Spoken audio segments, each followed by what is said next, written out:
Bonjour à tous et toutes et bienvenue bien sûr sur cette page Facebook Les Chroniques d'une expérience de mort imminente. Alors pour la plupart d'entre vous, certains ont demandé à adhérer à cette page. Vous êtes assez nombreux. Mais je n'ai pas accepté immédiatement votre demande pour cause, parce que je voulais simplement déjà mettre en ligne cette petite vidéo. Et cette vidéo a pour l'intention, je vais dire, de mettre certaines choses au point au niveau de la lecture de cette page. Je m'explique. Évidemment, elle traite des expériences de mort imminente. Mais sur la majeure partie des informations, notamment par exemple sur un sujet d'actualité assez probant qui est le coronavirus, eh bien, si vous lisez attentivement la page, vous allez voir qu'il y avait déjà sur cette page des alertes, notamment sur les différents pays qui allaient être dans un premier temps contaminés et puis la succession tout doucement sur les autres pays. D'autres informations, on va dire sur un point temporel et au niveau des dates, se sont bien sûr avérées authentiques et ouvertes au niveau de l'aspect médiatique. Donc je veux dire par exemple, une information est donnée il y a 5 ans et puis on la retrouve sur l'information médiatique sur la télévision, les réseaux sociaux et ainsi de suite. Alors ça sert à quoi? Eh bien, je tente évidemment à prouver qu'au travers de certaines expériences de mort imminente, on peut arriver à avoir des informations bien précises. Pour ceux qui suivent et qui étudient les expériences de mort imminente, on parle souvent de changement d'esprit, de walking et ainsi de suite. Bien, j'essaye de prouver par ce travail assidu depuis plusieurs années que ce n'est pas un phénomène thérapeutique de voyance, etc., mais de l'ordre scientifique où on utilise des énergies qui ne sont pas connectées avec des énergies artificielles, mais je dirais entre guillemets des énergies non spirituelles, mais des énergies de vie, donc de volonté de survie, de perception par rapport à notre manière de penser au travers du temps et de gérer des informations qui sont parfois même répétitifs, je ne parle pas là du point de vue du déjà vu, mais sur différents secteurs et notamment qui surfent sur les phénomènes de synchronicité et c'est le cas que vous allez retrouver sur cette page. Alors, ce qu'il faut comprendre, c'est que dans d'autres endroits, d'autres pages, on parle sur les expériences de mort imminente, bien sûr, sur les témoignages, mais également sur des termes comme amour, tolérance, partage, etc. Alors ça, c'est quelque chose qui est dans mon respect le plus total, mais j'ai préféré prendre un chemin où certaines réalités se mettent vraiment sur notre chemin, le réchauffement climatique, notamment le Covid.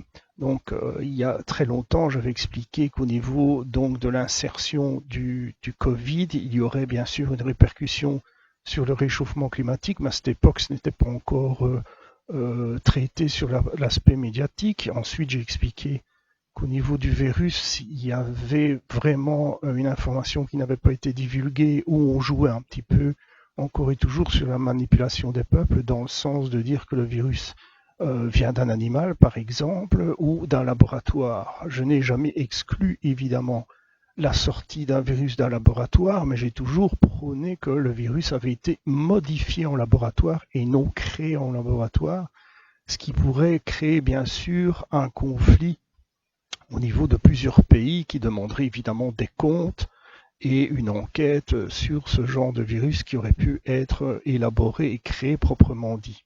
Alors j'ai toujours expliqué aussi qu'il y a une différence sur la création d'un virus et la découverte d'un virus qui peut être potentiellement modifié, bien sûr.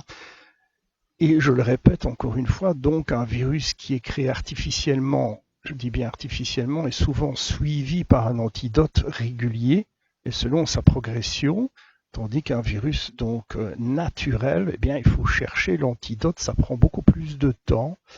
Et c'est un peu le cas de ce qui se passe parce qu'un virus naturel qui est réveillé et relancé dans une époque qui est soumise à diverses pollutions, diverses choses qui sont beaucoup plus affaiblies par rapport à l'origine du virus, eh bien, il a une plus grande facilité à muter, à se développer, évidemment.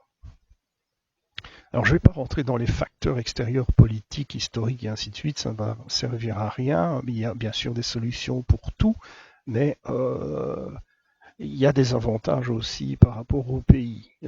Donc voilà. Alors, donc je m'adresse à vous, les nouveaux qui viennent d'arriver sur la page Les Chroniques d'une expérience de mort imminente, et je salue bien sûr les personnes qui suivent depuis de nombreuses années, donc les travaux qu'on fait et les publications. Alors, donc, j'ouvre toujours cette parenthèse. Si vous ne retrouvez pas des témoignages sur la lumière, le tunnel, tout ce que vous voulez, ou encore des termes comme partage, tolérance, etc., ça, c'est ce que vous allez retrouver un peu ailleurs. Là, moi, je prône plutôt, si avec grand respect, une technologie qui interagit autant si bien dans les parallélismes qu'on connaît tous en général, qui est l'hypnose, la télépathie, enfin tous ces, je dirais, facteurs qui sont encore étudiés, encore mal compris, mais surtout exploités au niveau de l'argent, ça c'est sûr, eh bien, ça flirte un peu avec ces domaines, je dirais, dans un cadre préliminaire, mais le travail sur l'insertion mentale ou encore dite intégration, ou cette occasion, je remercie toutes les personnes qui viennent régulièrement aux ateliers et qui peuvent connaître et découvrir l'intégration, ce qui a aidé énormément de personnes depuis plusieurs années, et notamment actuellement au niveau du Covid et encore d'une certaine, je dirais, vision, objectif sur leur vie prochaine, donc je veux dire sur leurs objectifs après la pandémie, etc. Alors donc, ne vous étonnez pas si vous ne retrouvez pas, j'insiste là-dessus, beaucoup de témoignages de personnes qui ont subi une expérience de mort imminente. Je pense qu'il y a assez bien de sites, il y a assez bien de pages, et au niveau où on prône lumière, amour, tolérance, etc. Non. Donc je le répète, on travaille vraiment sur le cadre d'une relation triangulaire, si je peux prendre le grand mot, c'est-à-dire les événements actuels qui ont déjà été préprogrammés et expliqués sur cette page il y a plusieurs années, le suivi et le découlement sur le réchauffement climatique, et un troisième élément qui se divise encore sur un stade triangulaire, sur la gestion des informations à travers le temps, la pensée, etc., où là, on doit malheureusement éteindre un individu pour pouvoir insérer des informations. Bien sûr, c'est relativement complexe, il y a des symboles, il y a beaucoup de choses qui rentrent en ligne de compte, et c'est pas sur une petite vidéo comme ça que je peux détailler tout ça, ça c'est pas possible. Alors, pour ceux qui m'ont posé beaucoup de questions, et j'avais promis de faire des conférences, c'est pas évident parce qu'il y a beaucoup d'événements actuellement qui se mettent en place, beaucoup de rencontres, beaucoup de réflexions sur la manière de gérer toutes ces informations et de pouvoir les diffuser. Alors, bien sûr, je précise que je ne suis pas un lanceur d'alerte, je ne suis pas, je dirais, une personne qui va influencer les réseaux sociaux ou pour faire le bug, je l'ai dit, et si vous écoutez les très vieilles vidéos qui ont été faites, j'ai toujours dit que vous prenez les informations, vous assimilez, vous vérifiez les dates, vous vérifiez les informations qui passent à la TV quelque temps après, et vous verrez que ça concorde vraiment bien avec ce qu'on dit.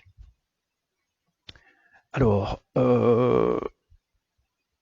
donc, en premier temps, je vous souhaite la bienvenue à tous. Donc, je précise, ne vous attendez pas à voir régulièrement, je dirais, des grands témoignages sur les expériences de mort imminente, parce qu'il faut savoir que dans ce cas de témoignage, une majeure partie, il y a des effets de groupe, où on reprend des termes que d'autres ont déjà utilisés, lumière, tunnel, etc., approche d'un être proche, je dirais une vision sur une personne décédée, et puis qui vous dit retourne dans la vie active, tu n'as rien à faire là. Bien, ça, il y a beaucoup d'effets de groupe, et c'est connu dans le domaine psychologique et scientifique. Donc nous, on se détache un peu de tout ça. Et donc, on a fait vraiment les 10 dernières années, même plus d'ailleurs, le tour de tout ça, autant dans le cadre de médiumnité, voyance, chamanisme, enfin toutes ces choses-là, pour voir un petit peu comment les gens brassaient tout ça, soit dans un style honnête et parfois même un peu de manipulation. On était obligé de faire ça pour pouvoir se situer au travers de la réalité, de ce qui est clair, plausible. Et ça n'a pas été vraiment facile, ça a été assez complexe. Mais derrière tout ça, oui, il y a quelque chose d'existentiel dans le sens qu'on peut avoir et promouvoir certaines informations qui ne sont pas de l'ordre de voyance, médiumité, etc. Ça, c'est dans un autre domaine, mais de l'ordre scientifique. Et voilà, quoi. Alors, il y a d'autres informations qui arrivent où on parle énormément, hormis le Covid, bien sûr, on parle beaucoup de la recherche de l'eau, par exemple, sur la Lune, sur Mars, etc. Alors, dans un premier temps, on pense que l'eau va permettre évidemment de produire de l'oxygène ou encore de pouvoir nourrir les individus. Il faut quand même savoir que la première raison de la recherche de l'eau, c'est pour pouvoir les utiliser dans les complexes et les navettes qui vont pouvoir faire les échanges entre planètes ou encore je dirais, navettes spatiales et habitacles spatiaux qui seront mis un peu comme l'ISS ou etc. Parce que tout ça refroidit avec de l'eau. Donc la priorité de chercher de l'eau, c'est d'avoir faire en sorte qu'il y a de l'eau dans toutes ces navettes, etc., ces stations spatiales, je cherchais le mot, de manière à créer un refroidissement régulier. Donc c'est ça en fait le premier objectif. Donc on est toujours dupé de se dire, si on cherche de l'eau, ça va faire de l'oxygène, on revoit les films un peu, voilà, ça fait de l'oxygène, ou on pourra boire de l'eau, voilà. Non, ça n'a rien à voir, c'est d'abord rechercher à pouvoir gérer la gestion des appareils, donc des stations spatiales et diverses technologies qui ont besoin de systèmes de refroidissement, un peu comme votre véhicule qui a un radiateur et un système de refroidissement par eau. Voilà, c'est un petit peu l'information que je peux vous donner. Alors, vous m'avez posé des questions. Tout ça, évidemment, a à voir avec les expériences de mort imminente. Je peux vous assurer que tout ce que vous vivez, tout ce que vous voyez médiatiquement, très subtilement bien sûr, ont à voir avec le réchauffement climatique et les expériences de mort imminente. Mais il faut vraiment, comment dirais-je, il faut vraiment du temps pour le faire comprendre aux gens, et c'est extrêmement difficile, comme Carl Sagan disait, dans un futur proche, ce sera la technologie, la science qui va gérer un peu notre monde, mais il n'y a qu'une infime partie de gens qui gèrent la science et la technologie. Le reste des peuples n'ont pas la formation, la connaissance, la science, ou n'ont pas fait les écoles, donc ils sont un peu sous-paulés. Quand on leur dit blanc, ils pensent à blanc, quand ils disent noir, on pense à noir, quand on dit jaune, ils pensent à jaune. Donc il y a une forte manipulation, sauf quand une personne rentre dans un état modifié de conscience, mais assez particulier, où là il y a un réveil systématique et une autre vision de l'ensemble. C'est un petit peu comme un bug qui se produit. Mais bon, ça, ce sera pour d'autres vidéos plus tard. Alors d'autres personnes m'ont dit, qu'est-ce que tu penses de la saturation dans les hôpitaux et tout? Écoutez, si on avait ouvert le projet qui a été remis, je dirais, à certains ministres en Belgique en 1999 exactement, on ne serait pas arrivé là, quoi. Hein. Alors maintenant, dans la saturation, je m'étonne, franchement, je m'étonne. Et puis pour l'avoir vu, donc c'est pas une information que j'invente. J'ai vu des anciens lits d'hôpitaux, donc ceux qui ont été remplacés par des, euh, des lits au niveau pour accepter les patients qui ont été beaucoup plus modernisés et tout. Mais où sont ces anciens lits qui peuvent encore servir? Il y en a plein, les hôpitaux dans les sous-sols. Il y a des lits aussi en fer. Bien sûr, ils n'ont pas lieu d'être des lits d'hôpitaux, mais qui peuvent déjà servir. Il y en a plein les casernes. Il y a des milliers de couvertures. Et alors, où est ce monsieur? Je suppose qu'on l'a fait taire, mais où est ce monsieur qui proposait, avec des imprimantes 3D, de créer des systèmes respiratoires? Alors vous allez me dire, tout le monde, voilà, ça pourrait aider beaucoup de gens. Dans un premier temps, c'est de faire appel aux personnes et aux jeunes et aux étudiants et encore les gens qui sont dans des entreprises qui travaillent sur les imprimantes 3D et qui peuvent tous commencer à travailler à faire ces systèmes respiratoires 3D en se passant évidemment les uns les autres peut-être par PDF, qui sait, comment les créer, comment les gérer, comment réparer des pièces. Et c'est déjà du personnel qui peut être placé dans les hôpitaux uniquement pour la gestion des respirateurs et des entretiens. Ensuite, quand on parle de personnes qui ne sont pas diplômées et qu'on ne peut pas mettre dans les hôpitaux, je pense qu'il ne faut pas être diplômé pour aller chercher 3 bonbonnes d'oxygène, pour aller chercher 6 boîtes de masques pour les infirmiers, pour aller porter des échantillons de sang d'un coin à l'autre, parce que ça existe encore, des gens qui vont avec une petite boîte avec des échantillons, les porter de service en service. Donc directement, on pense que ça va être des grands et super infirmiers. Non, ce serait du personnel qui est logistique en sous-catégorie, on va dire, des infirmiers, mais qui ont une utilité importante dans le sens de pouvoir gérer notamment la sécurité, de pouvoir informer à l'entrée, de pouvoir aller chercher des caisses, de pouvoir gérer un tas de choses, parce qu'il faut quand même savoir que dans les hôpitaux, évidemment, tout ce qui est masque à jeter, seringues et ainsi de suite doit être géré dans des conteneurs. Ici, ça prend beaucoup plus de place, donc on peut avoir des gens qui peuvent déjà gérer cet ensemble et qui va soulager aussi quand même beaucoup de choses, hein, gestion aussi de l'arrivée des véhicules comme les ambulances, gestion aussi hélas des personnes qui décèdent. Bon, on peut donc former des gens sur le tas avec des missions extrêmement simples et voire même donc faire des formations. Alors au niveau des formations, si on peut accélérer ou toucher des gens qui ont quand même déjà une vision sur l'aspect d'aide, d'infirmerie, on peut, à travers des militaires, comme c'est le cas, je me rappelle, il y a très longtemps, il y avait eu un sourire autour de la table quand j'ai dit, un jour, on mettra des militaires dans les hôpitaux pour aider les gens. C'était en 2007, si je ne me trompe pas, alors qu'on discutait sur plein de choses.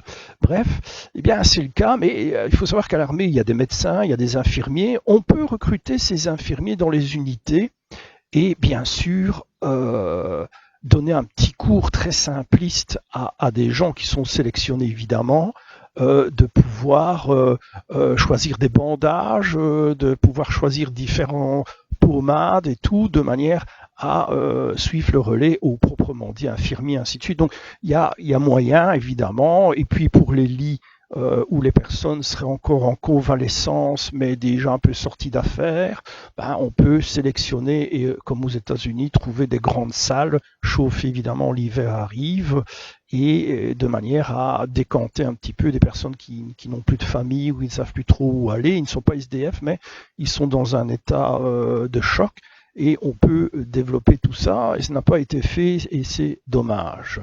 Beaucoup dommage. Parce que ça va se payer, évidemment, hein, c'est clair. Donc, ça, c'est une première réponse que j'explique donc aux personnes. Alors, on m'a posé plusieurs questions de mémoire. Voilà, donc ça sur le corona, évidemment, il y a moyen. Alors, on m'a dit aussi, oui, mais tu regardes sur l'aspect financier, euh, il y a les impôts, il y a beaucoup d'argent qui partent à gauche, à droite, on ne sait pas trop à quoi ça sert et pourquoi, voilà, on ne sait pas payer ci, payer là, ou développer. Bon, il faut quand même savoir que tout ce que vous payez, il y a un pourcentage qui va dans la défense nationale, donc dans la défense militaire, pour ceux qui n'ont pas compris. Et nous sommes dans une période fragile dans nos pays qui sont amoindris, affaiblis et concentrés contre le virus. Ce qui veut dire que si nous injectons toute l'armée dans notre pays, eh bien, il y a une fragilité de sécurité de pays. Ce qui veut dire que si quelqu'un éventuellement prendrait l'idée de profiter d'une situation qui affaiblit les pays pour pouvoir investir le pays, nous n'aurions vraiment qu'un faible pourcentage de défense et puis la personne qui pourrait envahir la personne qui pourrait envahir le pays n'a plus qu'à ramasser les morceaux. C'est plus facile évidemment qu'une bombe nucléaire. Une bombe nucléaire, évidemment, quand tout est irradié, évidemment, c'est pas évident. Rappelons-nous Tchernobyl, par exemple, c'est pas une bombe, mais c'est un réacteur nucléaire. Ben, il a fallu du temps pour un peu se remettre en place dans la ville, et ce n'est pas encore évident fait. Donc imaginez-vous, si le virus fait des dégâts et qu'il y a une faiblesse importante, et qu'une personne a éventuellement le vaccin ou a les arguments nécessaires pour pouvoir investir un pays qui est totalement désorganisé, c'est le cas actuellement, voilà, il peut y arriver ceci. Alors, il ne faut pas en vouloir vraiment aux personnes qui essayent de développer une protection contre ce virus parce que déjà, si on prend sur un point militaire une explosion nucléaire en Belgique, on n'avait pas grand-chose pour y faire face. Hein, je veux dire par là, soit une explosion, mais plutôt une fuite euh, au niveau radiation, pardon, parce qu'une bombe nucléaire, je crois que la Belgique, il n'y en aurait plus, et on atteindrait la France. Mais je parle par exemple d'une fuite nucléaire dans une des centrales. Et là, on n'a pas vraiment un énorme protocole de protection, à part les petites gélules et ainsi de suite, pour un peu minimiser les choses. Donc mettez-vous à la place de ceux qui doivent faire face à un événement totalement et pratiquement inattendu et qui envahit évidemment le pays et notamment la planète. Il faut mettre en place, bien sûr, des stratèges rapides et c'est pas évident. Donc parfois on se remet un petit peu en parallélisme avec les plans d'urgence qui sont mis en place souvent par l'armée et on tire à gauche, à droite deux, trois informations, on les met d'applications comme le couvre-feu, notamment la loi martiale ou encore différentes directives, mais tout associé par l'aspect financier où évidemment il y a un retour financier par des PV, des amendes, etc. Mais on a toujours eu ça dans tous les pays, évidemment. Là, c'est assez excessif. Pourquoi? Ben, malheureusement, comme je disais, il y a malheureusement des gens qui ne comprennent pas que le masque va un peu les protéger, mais on sait très bien que le virus peut se mettre dans les yeux, les cheveux, sur les vêtements. Donc le masque protège et en même temps, je dirais, il protège du virus éventuellement, mais il fait en sorte de rassurer les personnes. Alors, il y en a qui m'ont dit aussi, au niveau des vaccins, ça va se passer comment? Parce qu'il n'y a pas assez de vaccins de grippe. Ah ben, c'est le coup du masque. Donc, c'est-à-dire que quand il y a eu la pandémie, il n'y a pas eu énormément de masques. C'était assez flagrant. Évidemment, on ne s'attendait pas à un développement aussi exponentiel du virus et ainsi de suite, qui avait été pris au départ pour une grippe, etc. Mais il faut quand même savoir que si on découvre un vaccin maintenant, il faut les moyens aussi d'injecter. Donc, il y a bien sûr un retrait de seringues qui ne vont pas contenir le vaccin anti-grippe, mais qui vont contenir le vaccin anti-Covid. Donc, il faut vraiment faire un plein excessif de seringues, je dirais de seringues adéquates, donc directes, pour pouvoir gérer ça. Alors, on peut avoir un autre système, évidemment, mais c'est à voir. On peut avoir une obligation du vaccin qui peut se faire en ville, qui peut se faire à la commune, qui peut se faire chez votre médecin, ou alors dans des centres médicaux militaires où on injecte au pistolet, je crois que ça existe encore, ou je ne sais plus, pour pouvoir faire face directement à un déroulement stable du vaccin si on en trouve un. Alors, donc ça c'était les questions que vous m'avez posées. Alors, vous m'avez posé ce que je pensais au niveau présidentiel. Ben, je dirais que y a à boire et à manger. Il y a à boire et à manger, sans défendre ni l'un ni l'autre. Je sais qu'un président qui est un peu, euh, je m'excuse de l'expression, un peu foufou, ou qui n'est pas stable, d'une certaine manière, peut déstabiliser d'autres pays qui, eux, ont des stratagèmes précis de géopolitique, militaire, etc. Donc des gens imprévisibles, c'est parfois bien et pas bien. Et alors vous pouvez aussi avoir des gens qui sont posés, qui ont un certain âge, mais derrière eux, il y a déjà d'anciens présidents qui vont l'aider énormément dans ses stratagèmes et l'épauler. Donc il y aura un échange très différent et évidemment ces échanges différents sur les deux faces différentes des présidents étaient étudiés par donc des pays extérieurs de l'Europe, évidemment. Pour un bien, j'espère pour un bien et encore pour un bien. Voilà. Alors, la vidéo est peut-être longue, mais alors je suis encore désolé pour ne pas avoir laissé directement un accord pour que vous veniez sur la page, mais je voulais surtout faire cette vidéo. Voilà. Alors vous devez savoir aussi que bien sûr tout ce que j'explique est assez vérifiable si vous prenez le temps de lire la page et parfois bien évidemment ça ennuie pas mal de personnes parce que je ne rentre pas évidemment dans la vision, je dirais, de grandes lumières, de grande spiritualité ou de grandes prières. Je laisse ça aux autres ou ceux qui se posent comme victimes. Donc, vous aurez probablement des gens qui vont essayer évidemment de vous influencer sur cette page. Évidemment, ça, on n'a pas de Covid-19 contre la bêtise humaine. Si vous en avez, ben, faites-moi signe. Alors voilà, encore une chose, bienvenue sur cette page. Prenez le temps de lire et encore une fois, ne vous étonnez pas si on ne parle pas de grands témoignages de lumière, de tout ce que vous voulez. Non, on parle d'un système bien élaboré au travers de la synchronicité qui interagit sur les expériences de mort imminente et qui permet de développer des informations continues, vérifiables, etc. Sachez que ce n'est pas l'ego qui parle évidemment, mais je suis un des premiers qui explique, mais qui le prouve en temps, je dirais, assez direct. Donc j'attends pas que vous soyez décédé pour vous rendre compte que l'information que j'avais donnée il y a 20 ans est présente. Hein. Donc, généralement, ce que moi j'ai fait, ce sont des informations qui sont vérifiables entre 2, 5 ans, parfois même un jour, 2 jours ou une semaine, de manière à ce que ça explique vraiment cette forme d'information bien spécifique qui interagit surtout beaucoup depuis les 200 dernières années.